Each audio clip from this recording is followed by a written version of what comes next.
Pleasant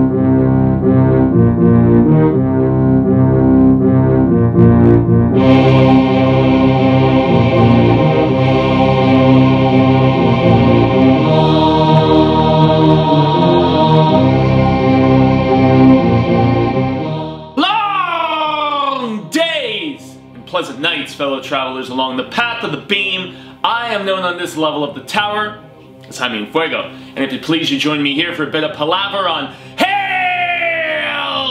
to Stephen King. That's right, the show that I do twice weekly here on The Horror Show, every terrifying Tuesday, every scarific Saturday. Sometimes, like last week, we have a screening that jumps in the way, and yes, last week we saw Us on a Tuesday, and so that's why there wasn't any palaver that particular day. But yes, so my most recent episode here, and oh, and by the way, you can call me just Fuego for short, I was thinking about combining two ginormous news stories into just, you know, one big supersized episode, but I really just didn't think that that sort of grazing over would have given the subject matter, especially being two really big ones in the grand scheme of Cy King things, their proper attention. And so, in the 145th episode of Hail to Stephen King, which is my most recent, I talked about what we know so far in regards to this Dark Tower television series that Amazon is apparently ordered to pilot. So if you want all the information about that from this Tower Junkie, jump back to the Hail to Stephen King playlist that is under these Stephen King themed episodes here on The Horror Show. Get all of the info that we know so far about that. But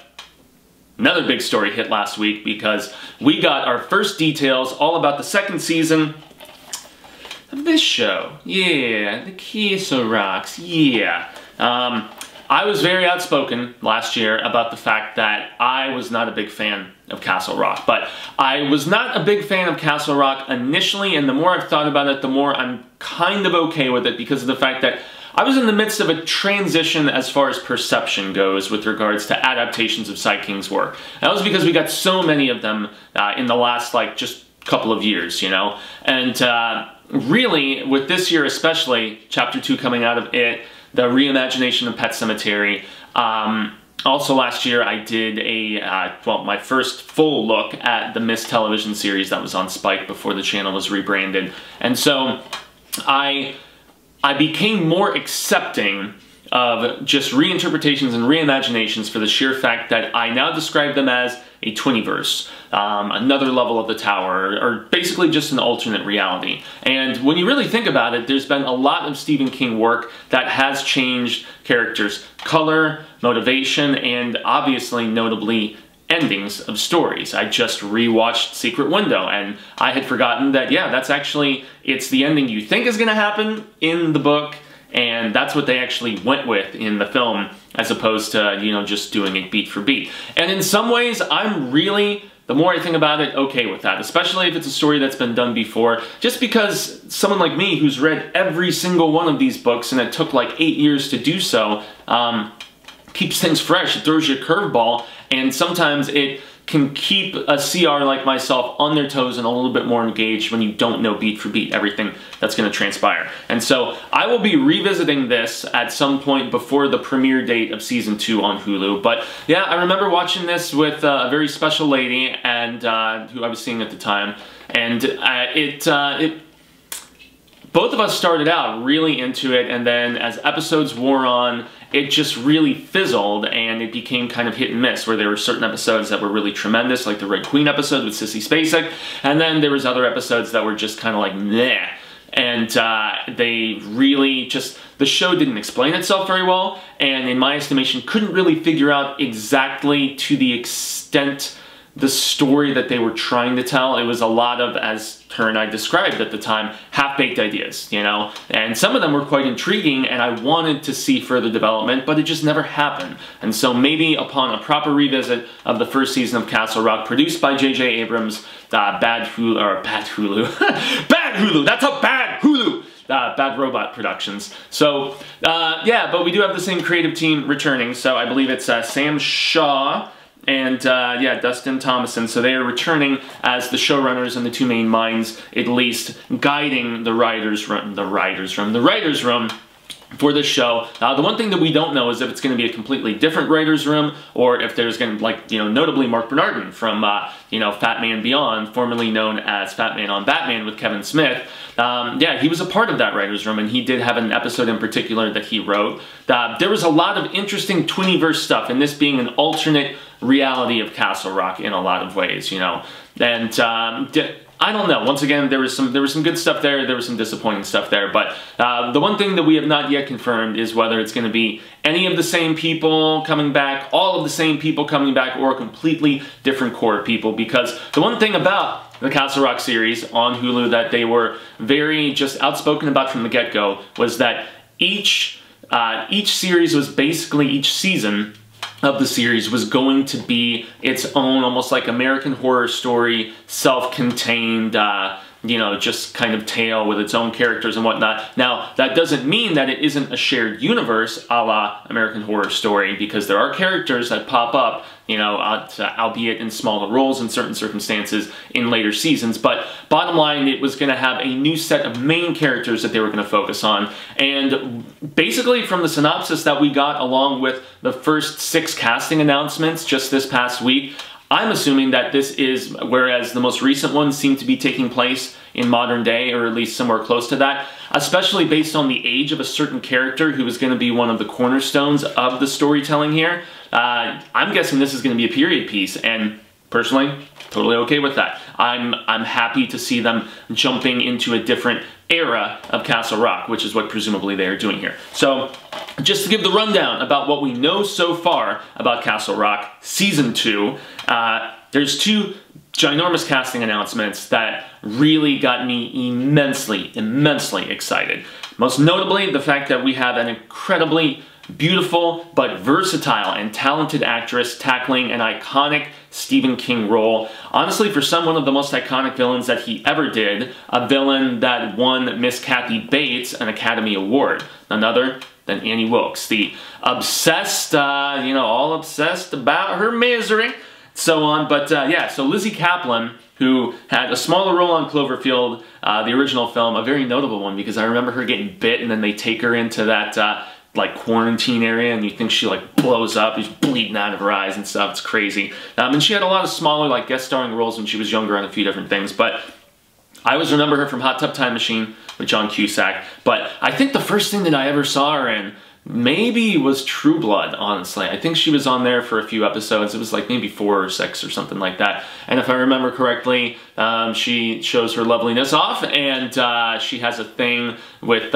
Soki's brother. And anyway, I remember her distinctively from that, but she really eternally endeared herself to me with, I want to say it was on Starz maybe, but it was a show with Adam Scott called Party Down, Ken Marino. I love that show, and that was the show where, yeah, Lizzie Kaplan just basically like joined the ranks of like Aubrey Plaza and Mary Elizabeth Winstead and a few other of these actresses of the last like decade or so as just, yeah, Woman Crush Wednesday status. But she's won a ton of acclaim for her role on Masters of Sex, where she's not only one of the leads but a producer as well. So she is gonna be playing a young Annie Wilkes, still working at the hospital, still the nurse. That is one of the coolest things for me, that in both but we get a lot more in the Misery novel, honestly, than we really did in the Rob Reiner adaptation.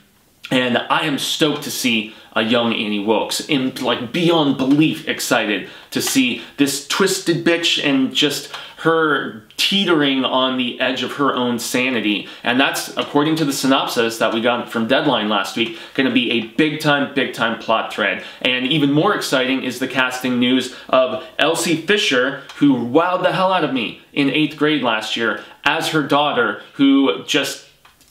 how can she ignore the fact that she sees her mom's sanity just slipping away? Adios, sanity. Your mind is trying to just, you know, frolic away, and her obsessiveness with the books, you know, from Sheldon and everything. I mean, it's gonna be pretty dope. I cannot even express my excitement about that development of that character being in it, and, you know, that bit of casting. That has me so stoked. And then the other big cornerstone of casting that we got is none other than Tim Robbins returning to the Kingverse. That's right. Everybody knows just, I mean, Andy from Shawshank, man. I mean, considered by many to be one of the greatest performances, maybe the best Stephen King adaptation, at least from the non-horror masses and stuff, considered by the AFI to be one of the greatest American films ever made. Shout out Frank Darabont. Even if The Mist is still my favorite of your Cy King adaptations, Shawshank and Green Mile are both exceptional, and Tim Robbins' performance garners an immense amount of acclaim for some very, very well-justified reasons. But he is not a one-trick pony, obviously. He won an Oscar for directing Dead Man Walking, which is a tremendous film with Susan Sarandon and with, oh boy, why is his name eluding me? I'm not the biggest fan of his. Well, in any event, it'll come back to me at some particular point. He was also in the game, Sean Penn, yeah. But also a few of my other, I mean, he's probably one of my favorite actors ever, if not just for Jacob's Ladder. I mean, Mystic River, and then one that I think is immensely underrated performance-wise from Tim Robbins is Arlington Road. If anyone has ever seen that with him and Jeff Bridges, if you haven't seen Arlington Road with Tim Robbins going head-to-head with Jeff Bridges, it is amazing. It deals with homegrown terrorism. It deals with conspiracies and cover-ups. It is a thriller like none other, and it sits on my shelf here at home for a reason. It's a damn good film. So Tim Robbins, he can play a good guy, he can play a bad guy, and in this case, he's playing bad guy. Yeah, but not a complete 100% bad guy, and I'm really curious if they're really gonna like take the under the dome approach a little bit, you know, with this, and make the head honcho villain just a little more sympathetic. But even when we met Pop Marrow beforehand in The Sundog, which is the fourth and final novella in 4 Past Midnight, which I love, and I urge all of you to seek out The Sundog. It's about this kid who finds a Polaroid 660, and when he's taking photos with it, it's not of what he's actually taking pictures of. The printout is just of this rabid-looking dog, and with each picture that he takes over the life of this camera that he's just mysteriously found, the dog is getting closer and closer and closer and closer. It's badass, man. And so he goes and consults the Insight at the behest of a few different people in Castle Rock, because Sundog was a Castle Rock story. He goes to Pop Merrill's junk shop, and Pop Merrill, if I recall correctly, is the uncle of Ace Merrill, and obviously Ace Merrill we all know most notably from Stand By Me, but he was also in, oh goodness, I want to say it was Nona. It's this one about this girl in a mausoleum and stuff, and this guy who's trying to hitchhike and stuff. Really good story. And then he was also in a grown-up version in, yes, Needful Things. Unfortunately, they omitted his character from the big screen adaptation, which was very well done, and they kind of shifted some of his Igor-type aspects into another character. So yeah, Ace has been in a few different Cy King stories in the Castle Rock verse, which is obviously a sub-level of the Tower. But they're also recasting him too. So you're gonna have Pop Merrill, played by Tim Robbins, who is, his cancer is like, you know, it's obvious, and yes, he knows that his time is limited, but he's like the patriarch of this Merrill crime clan of sorts, at least as they're billing it in all of the information that we have so far. And then Ace Merrill is going to be played by none other than Garrett Hedlund, who I've only seen him in one thing, okay? And of all things, that is the Pan movie that was a Peter Pan prequel where he played James Hook. And I actually thought he was great in that movie. I thought he was pretty solid, and he's a handsome dude, and you know,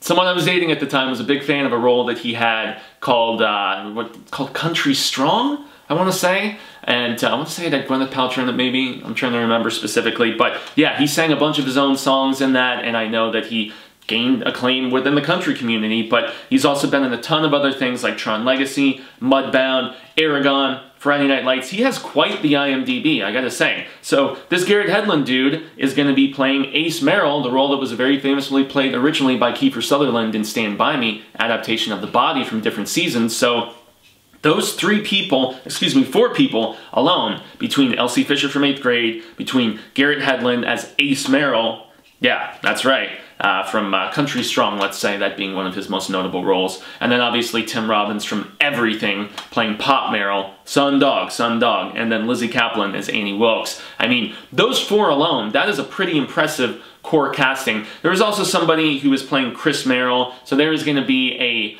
presumed younger or older brother. I don't think they specified in any of the information on Deadline, but there's going to be an Ace Merrill sibling named Chris, who is one who is trying to keep the peace. And this is where This is where the show is kind of losing me a little bit. I'm interested, but this is where they're doing some serious grasping for their world building, okay? So the sibling, Chris Merrill, is apparently going to be trying to diffuse a big-time feud between the Merrill clan and between a group of Somalians that are in the neighboring Jerusalem's Lot.